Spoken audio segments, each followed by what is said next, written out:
እዚህ አጋጣሚ ይሄ እድል ለኔ ሲሰጥ ቀላል እንዳልሆነ አውቀዋለሁ። በጣም ከባድ ፈተና ነው፣ ከባድ ነው። ለዚህ ስራ ዋናው የትግራይ ህዝብ ድጋፍ እጅግ አስፈላጊ ሆኖ የፌደራል መንግስት ድጋፍም እንደማይለኝ ሙሉ እምነት አለኝ። ሁለት ዓመት ሙሉ አንዱን ሲጎተት እዚህ ደረጃ ላይ ደርሰናል። የውስጥ ፖለቲካ ንትርካችን ፕሪቶሪያ በተሟላ መልኩ እንዳይጠናቀቅ ማድረግ ረገድ የአንበሳውን ድርሻ ይዟል ብል ማጋነን አይሆንም። የትግራይ ጊዜያዊ አስተዳደር የስልጣን ርክክብ መካሄዱን ተከትሎ ስልጣን አስረካቢም ተረካቢም ንግግር አድርገዋል። ስልጣን የተረከቡት ጀነራል ታደሰ ያነሷቸው ጉዳዮች አሉ። በመግቢያችን ላይ ተከታተላችሁትም ከዚህ ጋር የተያያዘውን ነው ይዘነዋል።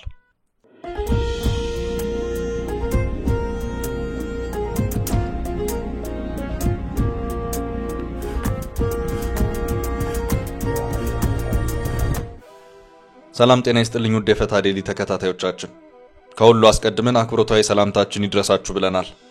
ለሰዓቱ የመራረጥናቸውን መረጃዎች ይዘን ተገኝተናል። አንኳር ጉዳዮችን በማስተዋወቅ እንጀምራለን። የትግራይ ጊዜያዊ አስተዳደርን ለሁለት ዓመታት ያህል የመሩት አቶ ጌታቸው ረዳ ተሰናብተው በምትካቸው ሌተናል ጀነራል ታደሰ ወረደ ተተክተዋል።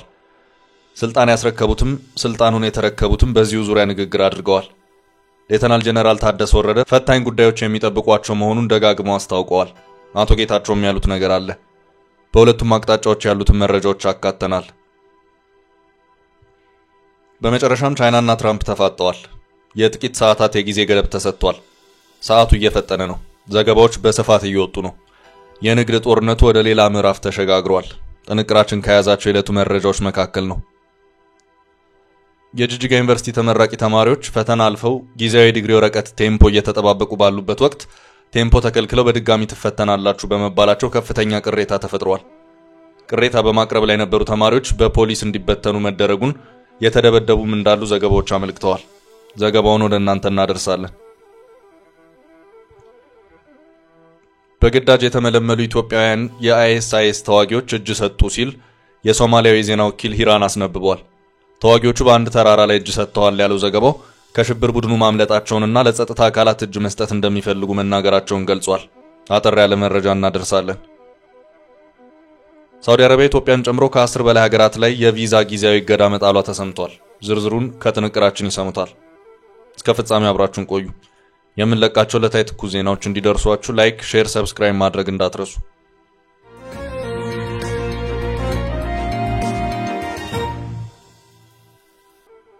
የጀነራሉ ስጋቶች። የትግራይ ጊዜያዊ አስተዳደርን ለሁለት ዓመታት ያህል የመሩት አቶ ጌታቸው ረዳ ተሰናብተው በምትካቸው ሌተናል ጀነራል ታደሰ ወረደ ተተክተዋል። ስልጣኑን ያስረከቡት አቶ ጌታቸው ረዳም ሆነ ጀነራል ታደሰ ወረደ በየፊናቸው ንግግሮችን አድርገዋል። አቶ ጌታቸው ትግራይ በጊዜያዊ አስተዳደር ፕሬዝዳንትነት በመሩበት ወቅት የገጠሙትን ፈተናዎች ዘርዝረው ቀላል የማይባሉት ፈተናዎች የፕሪቶሪያው ስምምነት በተሟላ መልኩ መሬት ላይ መውረድ ካለመቻሉ ጋር የተያያዙ ናቸው ሲሉም ተናግረዋል።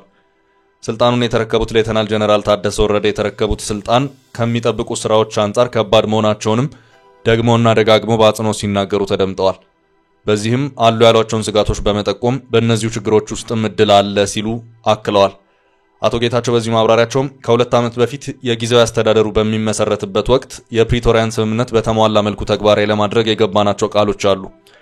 ይህንን ከማድረግ አንጻር በትግራይ ክልል ውስጥ አገልግሎት ተመልሶ እንዲቀጥል በማድረጉ ረገድ የሰብአዊ መብት ድጋፍ እንዲገኝ ለማድረግ ብሎም ተፈናቃዮችም ወደ ቦታቸው እንዲመለሱ በማድረጉም በኩል የተጀመሩ በርከት ያሉ ስራዎች የነበሩ ቢሆንም ፕሪቶሪያ ስምምነትን በተሟላ መልኩ ካለማሳካታችን ጋር ተያይዞ የሰራናቸው ስራዎች የቱንም ያህል አዎንታዊ ውጤት ቢኖራቸውም በክልሉ አሁንም ቢሆን ችግር ሆኖ የቀጠለበት አለ ሲሉም ተናግረዋል። ሰላማችንን ጠብቀን ለማስቀጠል የምናደርገው እንቅስቃሴም ብዙ ፈተናዎች የገጠሙበት ሁኔታ ሆኖ ቆይቷል ያሉት አቶ ጌታቸው አሁንም ቢሆን 2 ዓመት ያለፈው የጊዜያዊ አስተዳደር ፌደራል መንግስት ለተጨማሪ 1 ዓመት እንዲቀጥል ውሳኔ ማስተላለፉ እንደ አንድ አዎንታዊ ተግባር የሚወሰድ ሆኖ ዋናው ትኩረት መደረግ አለበት። ካሁን በፊት ጀምረናቸው የነበሩ ነገሮችን ማጠናከር በተለይም ደግሞ ፖለቲካችንንም ጭምር ከማበላሸት አንጻር ትልቅ አስተዋጽኦ ያላቸውን በብዙ ሺዎች የሚቆጠሩ ዜጎቻችን ወደ ተፈናቀሉበት ቦታ የሚመለሱበት ሂደት በፍጥነት የሚጠናቀቅበት ሁኔታ ልዩ ትኩረት ተሰጥቶት መሰራት የሚችልበት ሁኔታ ሊኖር ይገባል የሚል እምነት አለኝ ሲሉም ተናግረዋል። አቶ ጌታቸው በዚሁ የስንብት ንግግራቸውም የተሰሩ በርካታ ስራዎች አሉ፣ ያልተሰሩት ደግሞ ካላቸው ውጤት አንጻር የተሰሩትንም ጭምር ያጨለሙበትና ያደበዘዙበት ሁኔታ ስላለ ያልተሰሩት ላይ ሙሉ ትኩረት አድርጎ በመስራት የተሻለ ውጤት ለማስመዝገብ የትግራይን የሰላምና የለውጥ ፍላጎትን በተሟላ መልኩ እንዲቀጥል ለማድረግ አቅም ስለሚፈጥር እዚህ ላይ ትኩረት አድርጎ መሰራት አለበት ሲሉ ምክረ ሐሳባቸውን ለግሰዋል። የፕሪቶሪያው የሰላም ስምምነት ለምን ወደ መሬት መውረድ አልቻለም በሚለውም ጉዳይ አቶ ጌታቸው እሳቸውንና ሌሎች የፖለቲካ ጓዶቻቸውን ተጠያቂ ያደረጉበት ሁኔታ ታይቷል። የውስጥ ፖለቲካ ንትርካችን የፕሪቶሪያ ስምምነት በተሟላ መልኩ እንዳይጠናቀቅ በማድረጉ ረገድ የአንበሳውን ድርሻ ይዟል ብል ማጋነን አይሆንም። አሁንም ቢሆን በእያንዳንዱ ሁለት ዓመት ሙሉ በውስጥ ንትርክ ያሳለፍናቸው ጊዜያት በጦርነቱ ከፍተኛ ቁስል የደረሰበትን ህዝባችንን ቁስሉ ላይ እንጨት እንደመስደድ የሚቆጠር ነው። በአሁኑ ሰዓት በዚህ አይነት አካሄድ ለመቀጠል የወሰንን ከሆነ አሁንም ህዝባችንን ለተጨማሪ ችግር የምናጋልጥ ይሆናል ሲሉም አቶ ጌታቸው ጠበቅ ያለ ማሳሰቢያቸውን ሰጥተዋል። 2 ዓመት ሙሉ አንዱ ሌላውን ሲጎትት እዚህ ደረጃ ላይ ደርሰናል ያሉት አቶ ጌታቸው አሁን አንዱ ሌላውን እየጎተተ የትም መቀጠል የማይችልበት ደረጃ ላይ ደርሰናል ሲሉም አክለዋል። የትግራይ ጊዜያዊ አስተዳደርን ለአንድ ዓመት ያህል ለመምራት የጊዜያዊ አስተዳደሩን ስልጣን የተረከቡት ሌተናል ጀነራል ታደሰ ወረደም አጠር ያለ ንግግር አድርገዋል። የተረከቡት ስልጣን ከባድና ብዙ ፈተናዎች ያሉበት መሆኑን ገልጸው የተሰጣቸው ኃላፊነት እንደ እድልም ጭምር ሊታይ የሚችል መሆኑንም ተናግረዋል። ጀነራሉ በዚህ የስልጣን ርክክብ ንግግራቸውም በዛሬው ዕለት ታሪክ እዚህ አድርሶን የትግራይም ጦርነት አልፎ ከዚያም ለ2 ዓመታት የሽግግር ጊዜ ቆየን። በዚህ 2 ዓመት የሽግግር ጊዜ ጌታቸው ፕሬዝዳንት እኔና ጀነራል ጻድቃን ምክትል ሆነን በካቢኔው በኩል ብዙ ጥሩ ስራዎችን ሰርተናል ካሉ በኋላ አክለውም በዚያኔ ያክል ደግሞ ብዙ ድክመቶችም ጭምር ነበሩብን። በተለይ ደግሞ የፕሪቶሪያውን ስምምነት መተግበርን በተመለከተ የነበሩ ድክመቶች ብዙ ናቸው ሲሉም ተናግረዋል። ንግግራቸውን በመቀጠልም ሁሉም ድክመቶችና ጥንካሬዎች የጋራችን ናቸው። ባለፉት 2 ዓመታት አንዱ ሲነሳና ሲጣል ሲወቀስም የነበረበት ሁኔታ ነበር። በተጨባጭ ግን የችግሩም ሆነ የጥንካሬው ባለቤቶች እኛው ነን። ጊዜያዊ አስተዳደሩ መስተካከልና መቀጠልም ስላለበት እዚህ ደርሰናል። ጊዜያዊ አስተዳደሩ የፕሬዝዳንትና የተወሰነ የካቢኔ ማስተካከያ በማድረግ የሚቀጥልበትን እድል አግኝቷል ሲሉም አክለዋል። ጀነራል ታደሰ በዚሁ ንግግራቸውም በዚሁ ቀጣይ ስራቸው ሊገጥሟቸው የሚችሉ ፈተናዎች ቀላል አለመሆናቸውንም ጭምር አክለው በስጋትነት ደረጃ አስረድተዋል። በዚህ አጋጣሚ ይሄ እድል ለኔ ሲሰጥ ቀላል እንዳልሆነ አውቀዋለሁ ያሉት ጀነራሉ በጣም ከባድ ፈተና ነው። ይህንን ኃላፊነት የምትመኘው ነገር አይደለም። በዚያው መጠን ደግሞ ጥሩ ከተሰራ ደግሞ እድል እንደሚሆንም አውቃለሁ። ፈተናዎቹም ምን አይነት ፈተናዎች እንደሆኑ ገምታለሁ፣ አውቃቸዋለሁ፣ ኖሬባቸዋለሁ ሲሉም ተናግረዋል። የቀረው 1 ዓመት ቢሆንም ባለፈው ያልሰራናቸው ስራዎች አሉ። እነዚህ ያልተሰሩ ስራዎች በጣም ብዙ ናቸው። የሚሰሩት ስራዎች ከፕሪቶሪያ ስምምነት ጋር የተያያዙ ብቻ ሳይሆኑ ባለፉት 2 ዓመታት በራሳችን በውስጣችን የተፈጠሩ የጸጥታ የፖለቲካና የኢኮኖሚ ቀውሶች አሉ። ከዚህ አንጻር ሁሉም ተደማምሮ ሲታይ የሚጠበቀው ስራ ቀላል አይደለም። እነዚህ ችግሮች ላይ ለውጥ ለማምጣት ማዕከል የሚሆን ስልጣን አጣ የነበረችው ትግራይ አሁን ማዕከሉን በማጠናከር መሰራት ያለባቸው ስራዎች አሉ ሲሉም ጀነራሉ ተናግረዋል። ከአቶ ጌታቸው እስከ ፌደራሉ መንግስትና ትግራይ ህዝብ ድረስ ድጋፍ ያስፈልገኛል በማለትም ለዚህ ስራ የትግራይ ህዝብ ድጋፍ እጅግ አስፈላጊ ሆኖ ፌደራል መንግስት ድጋፍም እንደማይለኝ ሙሉ እምነት አለኝ። የሁላችንም ህብረት ካልተጨመረበት በስተቀር ስራው ከባድ ነው ሲሉም ጀነራል ታደሰ ንግግራቸውን አጠቃለዋል። እዚህ አጋጣሚ ይሄ እድል ለኔ ሲሰጥ ቀላል እንዳልሆነ አውቀዋለሁ። በጣም ከባድ ፈተና ነው፣ ከባድ ነው። ለዚህ ስራ ዋናው የትግራይ ህዝብ ድጋፍ እጅግ አስፈላጊ ሆኖ የፌደራል መንግስት ድጋፍም እንደማይለኝ ሙሉ እምነት አለኝ። 2 ዓመት ሙሉ አንዱን ሲጎትት እዚህ ደረጃ ላይ ደርሰናል።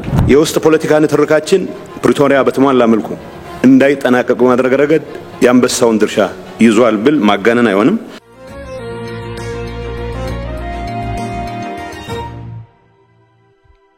ወደ ቀጣይ ርዕስ አለፍን። ሰዓታት የቀሩት ፍልሚያ ከባድ ጦርነት ተለኩሷል። ዓለምን እያናወጠ ያለ ጦርነት ነው። ይኸው ጦርነት በፕሬዝዳንት ዶናልድ ትራምፕ የተለኮሰ የንግድ ጦርነት ነው። ትራምፕ ወደ ስልጣን መምጣታቸውን ተከትሎ በዓለም አቀፍ ደረጃ የተቀሰቀሰው የንግድ ጦርነት በመጨረሻም የዓለማችን አንደኛና ሁለተኛ ኢኮኖሚ የሚመሩትን አሜሪካና ቻይናን አፋጧል። ይኸው መፋጠጥም ከሰዓታት በኋላ ወደ ለየለት አዲስ የንግድ ጦርነት ምዕራፍ የሚያመራ መሆኑ ታውቋል። ትራምፕ የሰዓት ገደብ አስቀምጠው በቻይና ላይ ተጨማሪ ታሪፍን የሚጥሉ መሆኑን አስጠንቅቀዋል። ቻይናም እስኪ ጉዱን እናያለን፣ እኔ እንደሆነ ከአቋሜ ፍንክች አልልም እያለች ትገኛለች። የምጣኔ ሀብት ተንታኞች ትራምፕን የማያሸንፉትን ጦርነት ቀስቅሰዋል፣ ዳፋው ለአሜሪካ ሕዝብ እየተረፈ ነው፣ ኑሮ ጣሪያ እየነካ የአክሲዮን ገበያዎችም እየወደቁ ይገኛሉ ሲሉ እያስጠነቀቁ ይገኛሉ። ፕሬዝዳንት ትራምፕ ግን የመጨረሻውን ሳቅ የምስቀው እኔ ነኝ ታገሱ እያሉም ይገኛሉ። ፕሬዝዳንት ዶናልድ ትራምፕ በቻይና ላይ ጣሉትን የ54 በመቶ ታሪፍ ተከትሎ ቻይናም በአሜሪካ ምርቶች ላይ የ34 በመቶ ታሪፍ እንጭናለች። ፕሬዝዳንት ትራምፕ ቻይና በአሜሪካ ምርቶች ላይ ጣለችውን የ34 በመቶ ታሪፍ የማታነሳ ከሆነ ቀደም ብሎ ከጣሉት 54 በመቶ ታሪፍ በተጨማሪ 50 በመቶ በማከል የታሪፉን መጠን ወደ 104% የሚያደርሱ መሆኑን ገልጸው ለዚህም ለቻይና የ24 ሰዓታት ጊዜን ሰጥተዋል። የ24 ሰዓታቱ ጊዜ ሊጠናቀቅ የቀሩት ጥቂት ሰዓታት ብቻ ሆነዋል። ቻይና ለትራምፕ ውሳኔ ተገቢውን ሁሉ ምላሽ ከመስጠት ውጪ ቅንጣት ታህል ወደ ኋላ የማትል መሆኗን አስቀድማ አስታውቃለች። በዚህ የንግድ ጦርነት ላይም ቻይና ከፕሬዝዳንት ትራምፕ ጋር ምንም አይነት ንግግር የማታደርግ መሆኗንም አስታውቃለች። ቻይና ለትራምፕ ታሪፍ ከሰጠችው ምላሽ በተጨማሪ የአሜሪካ ኢንዱስትሪዎች ግብአት ሆነው የሚያገለግሉትና ሬር ሜታልስ ተብሎ የሚጠሩት ማዕድናት ወደ አሜሪካ እንዳይላኩ አግዳለች።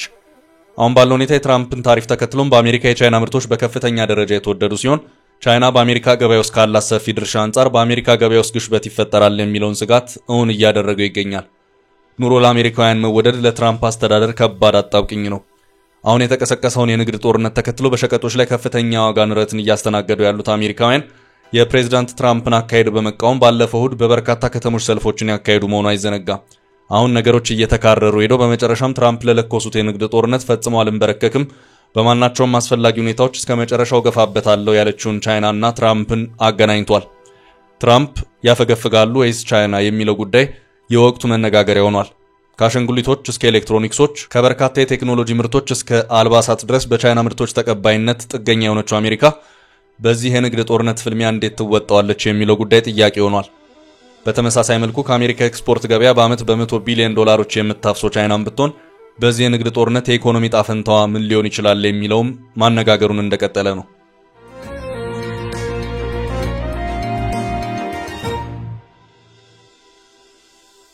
ወደ ቀጣይ መረጃችን ስናልፍ የጅጅጋ ዩኒቨርሲቲ ትርምስ።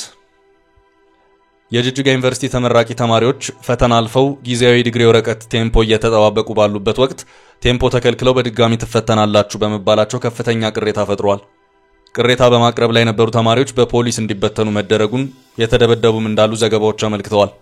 ምሩቃን ተማሪዎቹ ሪኤግዛም ተፈትነን አልፈናል፣ 2 ወራት ከቆየም በኋላ ባላወቅነው ነገር ቴምፖአችሁ ታግዷል፣ ተሰርዟልና ድጋሚ ሪኤግዛም ትወስዳላችሁ ተባልን ሲሉ የተፈጠረውን ያስረዳሉ። 2 ወራት ሙሉ ምላሽ እንዳላገኙ የሚናገሩት ተማሪዎቹ የተመረቃችሁ ተማሪዎች ከግቢ ውጡ እያሉ ጫና ሲፈጥሩብን ተሰብስበን ስንጠይቅ ሪኤግዛም ነው የምትወስዱት አሉን። ፈተና ተኮራርጃቸዋል፣ ከፍተኛ ውጤት መጥቷል ሲል ዩኒቨርሲቲ ውጤቱን መሰረዙን ተማሪዎች ለዜና ምንጩ ተናግረዋል። ቢሮ ለመጠየቅ ስንሄድም በፖሊስ አስከቦ ድብደባ የተፈጸመበት ሁኔታ ነው የተፈጠረው። የተመታ ተማሪ አለ፣ የሄድነው ለመጠየቅ ነው፣ ያልተገባ ነገር አልጠየቅንም ሲሉ ቅሬታ አሰምተዋል። ከጅጅጋ ዩኒቨርሲቲ ውጪ በዩኒቨርሲቲው የተፈተኑ ኮሌጆች እንደነበሩ ያነሱት ተማሪዎቹ እነሱ ዲግሪያቸውን ወስደዋል ብለዋል። ከሐረማያ ዩኒቨርሲቲ መጥተውም ቴምፖ መውሰዳቸውን ዩኒቨርሲቲው ለግማሹ ሰጥቶ ለግማሹ መከልከሉን ነው ቅሬታ ያቀረቡት። ተቸግረናል ያሉ ተማሪዎች ተማሪው ቤት ተከራይቶ የቀን ስራ እየሰራ የሚኖር መኖሩን ገልጸው ለቤተሰብ ፈተናውን አልፈናል ብለው መናገራቸውንም ለዜና ምንጩ አስረድተዋል። ፈተና አልፈን ቴምፖ እየጠበቅን ባለበት ድጋሚ ሰኔ ትፈተናላችሁ ተባልን። በሰላማዊ ሰልፍ ስንጠይቅ በፖሊስ ተበተንን፣ ተደበደብን ማለታቸውን ቲክቫ ኢትዮጵያ ዘግቧል። ተማሪዎቹ አክለውም እኛ ጋር የተፈተኑ የጤናና የኒውትሪሽን ተማሪዎች እንግዲህ ቴምፖ ወስደዋል፣ የተፈተነው አንድ ላይ ነው፣ ተኮራርጃቸዋል የሚባል ነገር ካለ ለግማሹ ተሰጥቶ ለግማሹ ለምን ይከለከላል ሲሉም ጠይቀዋል። ዩኒቨርሲቲው አጥጋቢ ምላሽ እንዳልተሰጣቸው ነው የገለጹት። የዜና ምንጩ ስለ ጉዳዩ ለማጣራት የኢትዮጵያ ዩኒቨርሲቲ ተማሪዎች ማህበርን ያናገረ ሲሆን ማህበሩ ኩረጃ በሚል ነው የጅጅጋ ብቻ ሳይሆን የ3 ዩኒቨርሲቲዎች ነው የተያዘው፣ የጎንደር፣ የወለጋ፣ የጅጅጋው በአጠቃላይ ነው ታጥፎ የነበረው ብለዋል። የጤና ተማሪዎችን ቴምፖ አስለቅቀናል ያለው ማህበሩ የሌሎቹም ሂደት ላይ ነው ያለው። ማህበሩ የቅሬታ ሰሚን ምርመራ እየጠበቅን ነው፣ ምክንያቱም እኛም የምናነሳው ጥያቄ ስላለ ሲልም አክሏል። ማህበሩ የኮረጅ ዩኒቨርሲቲዎች ተብለው ነው የተያዙት ያለ ሲሆን መጀመሪያ ላይ ተማሪዎቹ ተኮራርጀው ከሆነ ለምን ቅድሚያ አልተነገራቸውም፣ ውጤት ካዩ በኋላ ለምን የሆነ በሚል ለቀረበው ጥያቄ የኛም የመጀመሪያ ጥያቄያችን እሱ ነው፣ እየተከራከርን ነው ሲል መመለሱን ቲክቫ ኢትዮጵያ ዘግቧል። ስለ ጉዳዩ የተጠየቁት የዩኒቨርሲቲው ፕሬዝዳንት በሽር አብዱላሂ በሰጡት ቃል እኔ አሁን አዲስ አበባ ነው ያለሁት፣ እየተከታተልኩ ነው። ጉዳዩ ፈተና በሁለተኛ ጊዜ የተቀመጡት ተማሪዎች ውጤታቸው የማጭበርበር ምልክት አለው በመባሉ ትምህርት ሚኒስቴር እንዲያዝ ስላደረገ ነው ብለዋል። ትምህርት ሚኒስቴር ጋር ገብተን ተነጋግረናል። ተማሪዎች ሙሉ በሙሉ ውጤታቸው ችግር ካለበት ይታይና የተወሰነ ልጆች ችግር ካለባቸው ተለይቶ ይለቀቅላቸው የሚል ነው የኛ ሐሳብ ሲሉ ምላሽ ሰጥተዋል። ለቅሬታው በተመለከተ የዜና ምንጩ የትምህርት ሚኒስቴር መልስ ለማካተት ያደረገው ጥረት አለመሳካቱን በዘገባው አስፍሯል።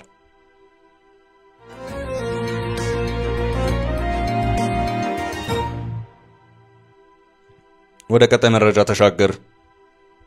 እጅ የሰጡት ተዋጊዎች። ኢትዮጵያውያን የአይኤስአይኤስ ተዋጊዎች እጅ ሰጡ ሲል የሶማሊያው የዜና ወኪል ሂራን አስነብቧል። ተዋጊዎቹ በአንድ ተራራ ላይ እጅ ሰጥተዋል ያለው ዘገባው ከሽብር ቡድኑ ማምለጣቸውንና ለጸጥታ አካላት እጅ መስጠት እንደሚፈልጉ መናገራቸውን ገልጿል። እጃቸውን የሰጡት ተዋጊዎች 3 መሆናቸውን ዘገባው ጠቅሷል።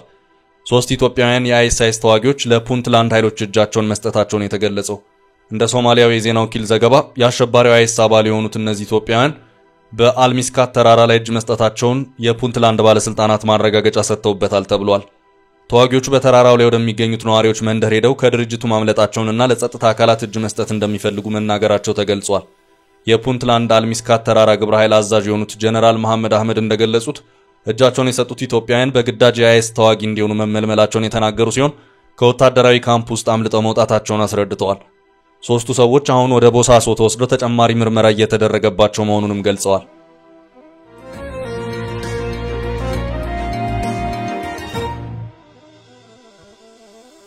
በቀጣይ ርዕስ የዓለም ምግብ ፕሮግራም በኢትዮጵያ አቅም አጠረኝ ሲል ተሰማ።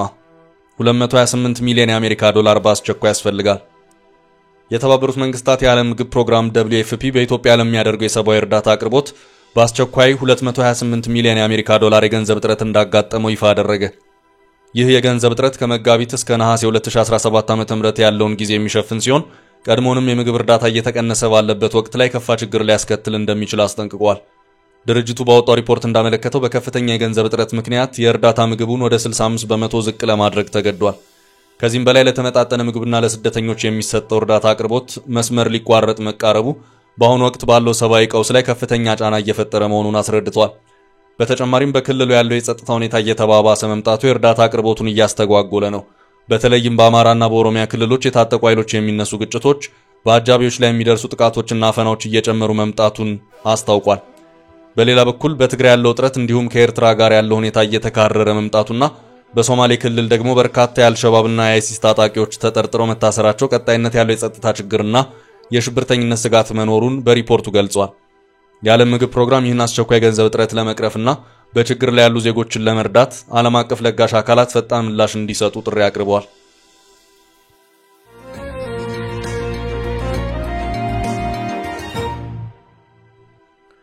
በመጨረሻም ኢትዮጵያ ላይ የተጣለው የቪዛ እገዳ። ሳውዲ አረቢያ ኢትዮጵያን ጨምሮ ከ10 በላይ ሀገራት ላይ የቪዛ ጊዜያዊ እገዳ መጣሏ ተሰምቷል። ሳውዲ አረቢያ ለኡምራ ቢዝነስና ቤተሰብ ጥየቃ የሚሰጡ ቪዛዎች ኢትዮጵያውያንን ጨምሮ ለ14 ሀገራት እንዳይሰጡ በጊዜያዊነት አግዳለች። እገዳው የሐጅ መገባደጃ እስከሆነው የሰኔ ወር አጋማሽ 2025 ድረስ እንደሚቆይ ነው የተገለጸው። ውሳኔ የተሰጠው በሐጅ ጊዜ ያለውን መጨናነቅ ለመቀነስና ደህንነትን ለማረጋገጥ መሆኑ ተነግሯል። ቪዛ እስከ ሐጅ መገባደጃ ወር ድረስ እንዳይሰጣቸው የተከለከሉት ሀገራትም የኡምራ ቪዛ ማግኘት የሚችሉት በቀጣዮቹ 5 ቀናት ውስጥ ብቻ መሆኑ ተገልጿል።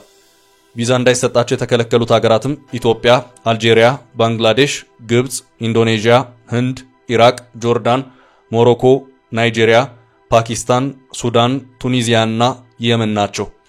ቪዛ እንዳይሰጥ የተከለከለባቸው ሀገራት ዜጎች በኡምራ ወይም ጉብኝት ቪዛ ወደ ሳውዲ አረቢያ ከገቡ በኋላ ያለ ፍቃድ በዛው በመቆየት የሐጅ ፕሮግራም ላይ ሲሳተፉ እንደነበር የተገለጸ ሲሆን ሳውዲ ይህንን መጨናነቅ ለመቀነስ ቪዛውን መከልከሏን ታይምስ ኦፍ ኢንዲያ ዘግቧል።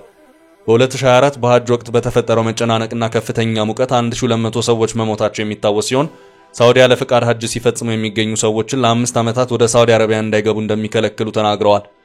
ይህ በእንዲህ እንዳለ ሳውዲ አረቢያ ከ18000 በላይ ህገወጦችን በቁጥጥር ስር ማዋሏን የተገለጸው ባለፈው ሳምንት በተደረገ ዘመቻ ብቻ ይህንን ያህል ቁጥር ያላቸው ህገወጦች መታሰራቸውን የሀገሪቱ ባለስልጣናት ገልጸዋል።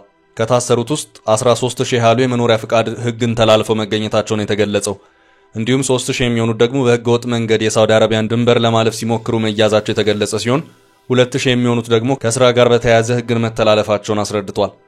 የሳውዲን ድንበር በህገወጥ መንገድ ለማለፍ ሞክረው ከታሰሩት ውስጥ 70% ያህሉ ኢትዮጵያውያን ናቸው ተብሏል። ለዛሬ ያዝንላችሁን ርዕሰ ጉዳዮች እዚህ ላይ ቋጨን።